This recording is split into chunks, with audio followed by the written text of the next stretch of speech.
আচ্ছা, আপনি কি আপনার বাচ্চার মাথায় চুলের ফাঁকে স্ক্যাল্পে ছোট ছোট সাদা সাদা কিছু দেখতে পান, খুশকির মতন বা পাপড়ির মতন উঠে আছে? এটাকে ক্র্যাডেল ক্যাপ বলা হয়। নতুন বাবা মায়েরা এই সমস্যায় অনেকেই পড়েছেন, যাদের বাচ্চাদের মাথায় এই ক্র্যাডেল ক্যাপের সমস্যা হয়েছে। এখন এই ক্র্যাডেল ক্যাপ ব্যাপারটা এমনই, এটাকে যদি উপযুক্তভাবে সঠিক সময় ব্যবস্থা না নেওয়া হয় তাহলে এটা কিন্তু স্কিন ডিজিজে পরিণত হতে পারে, মানে চর্মরোগ, এমনকি বাচ্চাদের চুল পড়ে যাওয়ার সমস্যাও হয়। সেই জন্য আজকের ভিডিওতে আমরা জানবো যে কিভাবে নিরাপদ উপায়ে আপনি বাড়িতে ক্র্যাডেল ক্যাপের কেয়ার নিতে পারবেন এবং ক্র্যাডেল ক্যাপকে পরিষ্কার করতে পারবেন।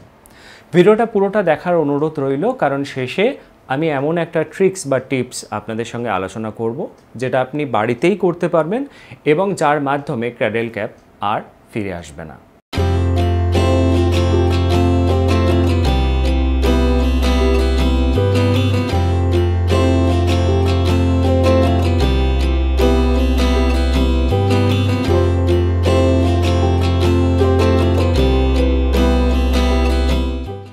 দেখুন, প্রথমেই বলে রাখি, ক্র্যাডেল ক্যাপ নিয়ে কখনো আতঙ্কিত হবেন না। ক্র্যাডেল ক্যাপ এমন একটা সমস্যা যেটাকে আমরা বাড়িতে সায়েন্টিফিক্যালি বা যদি সঠিকভাবে যত্ন নিই তাহলে এটার থেকে নিস্তার পাওয়া যায়, এটার থেকে রেহাই পাওয়া যায়। এবার বাড়িতে যে ব্যবস্থাটার কথা আমি বলছি সেটা দুটো ধাপ আছে। প্রথম যে ধাপটা নিতে হবে সেটা স্নানের আগে, বাচ্চা স্নানের আগে, আর একটা স্নান করানোর সময়। আপনাকে প্রথম যে স্টেপটা নিতে হবে সেটা হচ্ছে স্নান করানোর আগে। এক্ষেত্রে আপনার দুটো জিনিস লাগবে।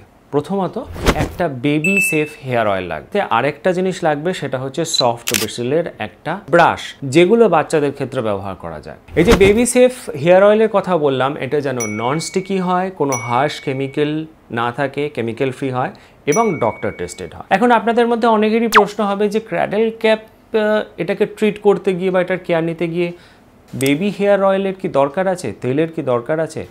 আমি বেসিক্যালি এখানে এই যে বেবি হেয়ার অয়েলটা ব্যবহার করার কথা বলছি সেটা হচ্ছে এই ক্র্যাডেল ক্যাপ বা খুশকির মতন বা পাপড়ির মতন যে অংশগুলো সেগুলোকে একটুখানি নরম করার উদ্দেশ্যে, যাতে সেটা মাথা থেকে নামিয়ে দেওয়া যায় বা সরিয়ে দিতে আমার সুবিধা হয়। এবার আপনি ওই হেয়ার অয়েল যেটা বা বেবি অয়েল যেটা, সেটা ভালো করে হাতে নিয়ে শিশুর মাথায় বা বাচ্চার মাথায় হালকা হাতে মাসাজ করে দেবেন। খেয়াল রাখবেন হাতে যেন কোনোভাবে নখ না থাকে। এবার যখন মাসাজ করবেন তখন হাতে ওই পাপড়ি বা ক্র্যাডেল ক্যাপের অংশগুলো বা খুশকির মতন অংশগুলো হাতে লাগবে, কখনোই খুঁটবেন না। মোটামুটি কিছুক্ষণ 2-3 মিনিট মাসাজ করার পর আপনি সফট ব্রিসেলের যে ব্রাশ সেটা দিয়ে 10-12 বার আঁচড়ে দিলে দেখবেন বেশ কিছু ক্র্যাডেল ক্যাপের এই অংশগুলো বা পাপড়ি যেগুলো সেগুলো নেমে যাচ্ছে। এরপরেও কিছু পাপড়ি রয়ে যাবে। আপনি অতিরিক্ত অয়েল ব্যবহার করে বা তেল ব্যবহার করে আরেকবার মাসাজ করে আরো বেশ কয়েকবার যখন আঁচড়াবেন তখন দেখবেন বেশ কিছুটা পাপড়ি বেরিয়ে গেছে। এরকম ভাবে যখন 2-3 দিন পর পর করবেন তখন কিন্তু ক্র্যাডেল ক্যাপের অনেকটা অংশই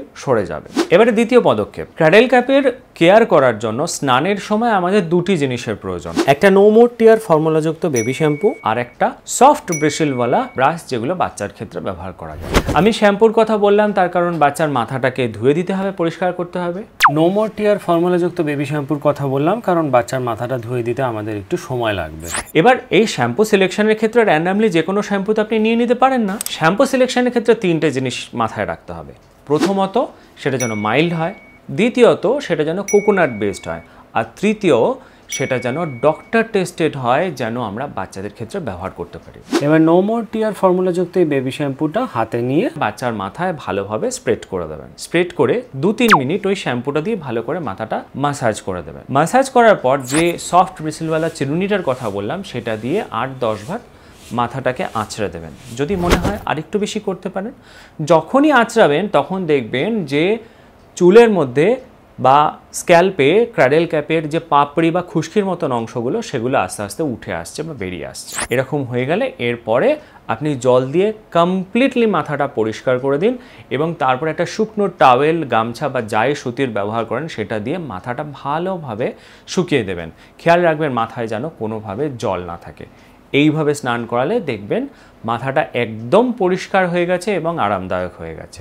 এখানে একটা বিশেষ পয়েন্ট অ্যাড করে রাখি, যে চিরুনিটা আপনি তেল লাগাবার পর ব্যবহার করলেন বা যে ব্রাশ আপনি শ্যাম্পু করার সময় ব্যবহার করলেন সেইগুলো কিন্তু ব্যবহার করার পর যত তাড়াতাড়ি সম্ভব সাবান জলে ক্লিন করে পরিষ্কার করে শুকনো করে রেখে দেবেন যাতে পরে আবার ব্যবহার করা যায়। যদি কোনো পাপড়ি বা খুশকির মতন ক্র্যাডেল ক্যাপের যে অংশগুলো সেটা চিরুনির মধ্যে রয়ে যায়, দ্বিতীয়বার ব্যবহার করার সময় কিন্তু সেটা আবার সমস্যা তৈরি করতে পারে। সেই জন্য পরিষ্কার পরিচ্ছন্নতা বজায় রাখার জন্য আপনি সবসময় ব্যবহার করার পর চিরুনিগুলোকে বা ব্রাশগুলোকে ভালোভাবে সাবান জলে ধুয়ে রেখে দেবেন। যাই হোক, এবার এই পয়েন্টে দাঁড়িয়ে অনেক বাবা মাই হয়তো প্রশ্ন করবে, ক্র্যাডেল ক্যাপের সমস্যা তো চলে গেল, ক্লিন হয়ে গেল, দ্বিতীয়বার যদি ফিরে আসে। এবার এইখানেই আমার বিশেষ টিপসটা, যেটা আমি প্রথমে কথা বলছিলাম সেটাই দিতে চাই। সেটা হচ্ছে যে রেগুলার যখন আপনি বাচ্চাকে স্নান করাবেন, যখনই আপনি তেল দেবেন মাথায় বা তেল ব্যবহার করবেন অথবা শ্যাম্পু দেবেন, শ্যাম্পু করাবেন, প্রত্যেকবার ওই সফট ব্রিসেলওয়ালা চিরুনিটা দিয়ে ভালোভাবে বেশ কিছুবার আঁচড়ে দিলে ক্র্যাডেল ক্যাপের সমস্যা আর কখনোই ফিরে আসবে না। এই অভ্যেসটা যদি আমরা নিয়ম করে আমাদের বাচ্চাদের স্নান করানোর ক্ষেত্রে করতে পারি, তাহলে কিন্তু এই ক্র্যাডেল ক্যাপের সমস্যা আর কোনো দিন ফিরে আসবে না। আশা করি আজকের ভিডিওটা আপনার ভালো লেগেছে। ভালো লাগলে একটা লাইক করে দেওয়ার অনুরোধ রইল এবং শেয়ার করে নতুন বাবা মায়েদের কাছে পৌঁছে দেওয়ার অনুরোধ রইল। আপনার বাচ্চার ক্ষেত্রে যদি ক্র্যাডেল ক্যাপের সমস্যা হয়ে থাকে তাহলে এই পদক্ষেপগুলো অবশ্যই নিন। আমাদের চ্যানেলটাকে সাবস্ক্রাইব করে বেল আইকনে প্রেস করে অল নোটিফিকেশনে প্রেস করে দেবেন, তাহলে নেক্সট যে রিসার্চ ভিত্তিক এবং অভিজ্ঞতা ভিত্তিক যে ভিডিওগুলো আসছে সেগুলো আপনাদের কাছে সময় সময় পৌঁছাতে থাকবে।